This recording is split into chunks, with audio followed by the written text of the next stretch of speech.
mayroon na naman bagong rider ng G&T na kinuhaan ng kanyang mga delivery.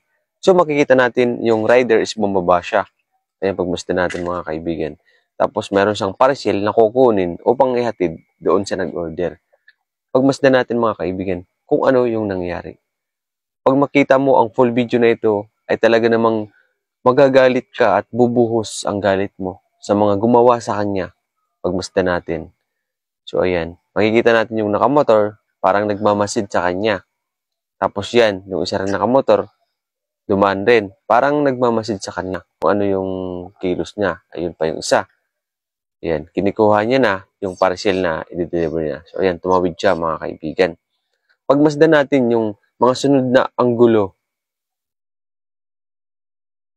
So ayan, pagmasdan natin mga kaibigan. Makikita natin dyan kung ano yung nangyari sa kanya. So ayan, mayroong dumating na tricycle. Pagmasdan natin yung tricycle na yan mga kaibigan. Huminto sa likod ng motor niyang. So ayan, mayroong isang sakay na bumaba at naka-pismas ito.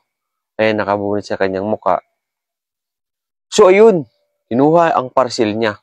Oh my God, lahat pa naman isang sako. Tapos di pa nakontento. Bumalik pa siya talaga, mayroong kinukulakot. Ayun, binuksan pa yung U-box ng motor ng rider. Tapos mayroong pang kinuha at nagmamadaling sumakay.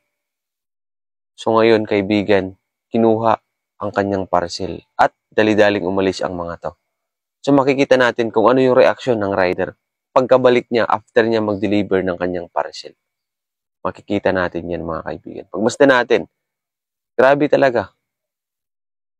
Sa panahon talaga ngayon is marami na ang gumagawa ng mga ganyan at hindi na sila naaawa sa mga biktima. Ayan, pagmasdan na natin yung rider. Napansin niya na talaga. Grabe yung reaksyon niya, oh. Hindi niya mapakali. Nanginginig siya sa nangyari dahil yung parcel niya lahat is kinuha. Ayan, oh. Kawawa naman yung tao. Naghahanap buhay lang ng sakto. Nakikipagsapalaran sa oras-oras or araw-araw niyang trabaho. Ayan, oh. Kawawa naman ito. Grabe talaga. Kinuha talaga sa kanya. Pero ang nakakalungkot dito mga kaibigan, ayan yung babae, parang mayroong kinakausap or mayroong sinasabi yung babae. Pero yung pinagtataka ko, bakit yung nagbibideo nito is hindi man lang tinawag, di ba? Or hindi man lang sinigawan na yun yung mayroong kumukuha ng mga gamit niya. Ayan, kawawa yung rider. Oh. Halos mga iyak-iyak yung reaksyon niya. Grabe. Kawawa naman.